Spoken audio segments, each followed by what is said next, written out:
Ma'am एक सवाल ये भी पूछा जाता है कि इन्वेडर्स के आने के बाद इस्लाम इस धरती पर जिस तरीके से फैला, उसके पीछे सही कारण क्या है? क्या डर में लोगों को इस धर्म को अपनाना पड़ा या उस टीचिंग से लोग इम्प्रेस हुए? देखिए, टीचिंग से इम्प्रेस हुए वो तो मैं कह नहीं सकती, लेकिन कन्वर्जन, यू नो,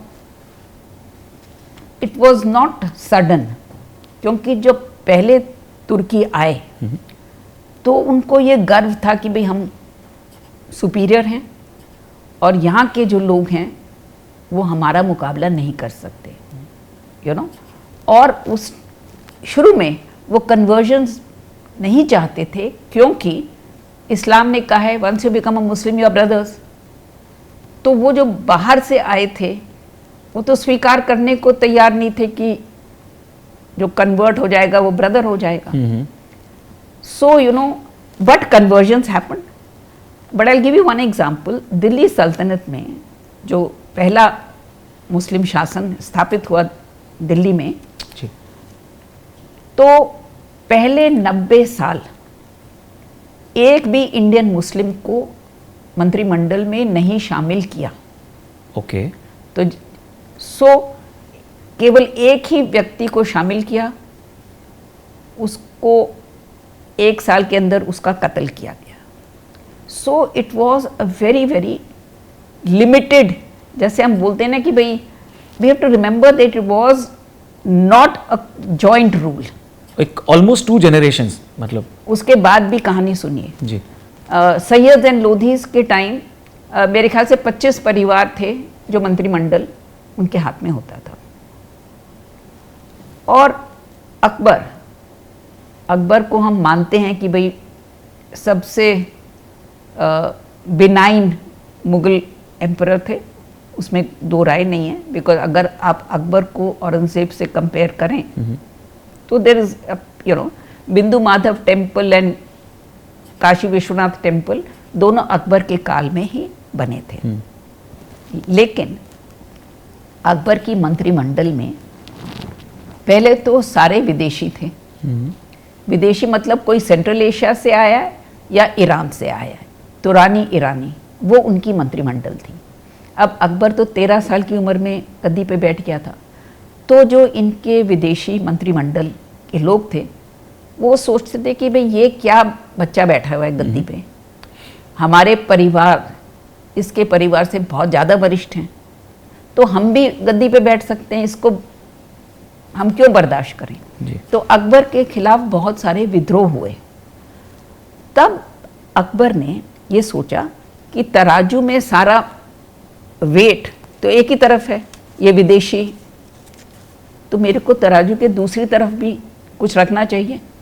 और वो बहुत होशियार व्यक्ति तो थे ही, तो उन्होंने सोचा तराजू के दूसरी तरफ किसको मैं रख सकता हूँ, मेरे को यहाँ पे वो रखना है जिसके विरुद्ध, जो कभी मेरे विरुद्ध विद्रोह नहीं करेंगे।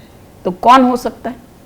एक तो इंडियन मुस्लिम्स, क्योंकि विदेशी मुस्लिम इनका नेतृत्व तो कभी नहीं स्वीकार करेगा, और दूसरे हैं राजपूत, क्योंकि उनकी संख्या इतनी कम है। सो इन दोनों वर्गों को अकबर ने अपने मंत्रिमंडल में शामिल किया, लेकिन तब भी 70% अकबर के मंत्रिमंडल के लोग ईरानी और तुरानी बाहर से आए थे, और 30% आधे 15 इंडियन मुस्लिम्स और 15 राजपूत। लेकिन आपने कन्वर्जन का सवाल पूछा जी। So you know, there were reasons for conversions happen. शुरू में कम थे, but then it gradually picks up. लेकिन एक स्टडी की है, पंजाब में एक सूफी सेंटर था। अच्छा, जहांगीर को क्या था? जहांगीर को ये था और औरंगजेब को ये था कि भाई जो कन्वर्ट हुए हैं, जो हिंदू मुस्लिम हो गए हैं, उनका भी मैं देखता हूँ कि वो इन हिंदू और सिख लीडर्स के पास जाते हैं। गुरु अर्जन के बारे में जहांगीर ने लिखा है अपनी तुज़ुक-ए-जहांगीरी में कि इतने लोग उनके भाषण सुनने जाते हैं. Aurangzeb was very angry that people are still going to the Hindu religious leaders to hear. क्योंकि जब आप कन्वर्ट होते हैं, आज का सिलसिला अलग है, क्योंकि आज के जो मैं जानती हूँ, अगर आप आज कन्वर्ट हो गए तो उसी वक्त आपको अपने पुराने धर्म वगैरह से सारे नाते तोड़ने हैं, तौर तरीके एक्सेट्रा. लेकिन उस टाइम ये नहीं था. It was a gradual process.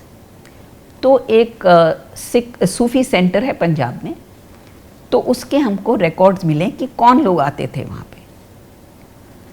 तो उनकी लिस्ट है. तो पहले 100 इयर्स में उन सबके हिंदू नाम हैं. कन्वर्ट हो गए लेकिन नाम हिंदू हैं. ओके. और ये कब की बात है, किस? आई थिंक मिडीवल पीरियड में है. ओके. और 600 इयर्स तक के रिकॉर्ड्स हैं. ओके. और लास्ट में एक भी हिंदू नाम नहीं है. They've all taken Muslim names. So in the medieval period, that process was slow. It didn't mean that you became a convert, then you know, stopped having any link with your religion and all. It was slow. Okay. But now things have changed, and now if you convert, then you have to give up everything of your previous faith at once.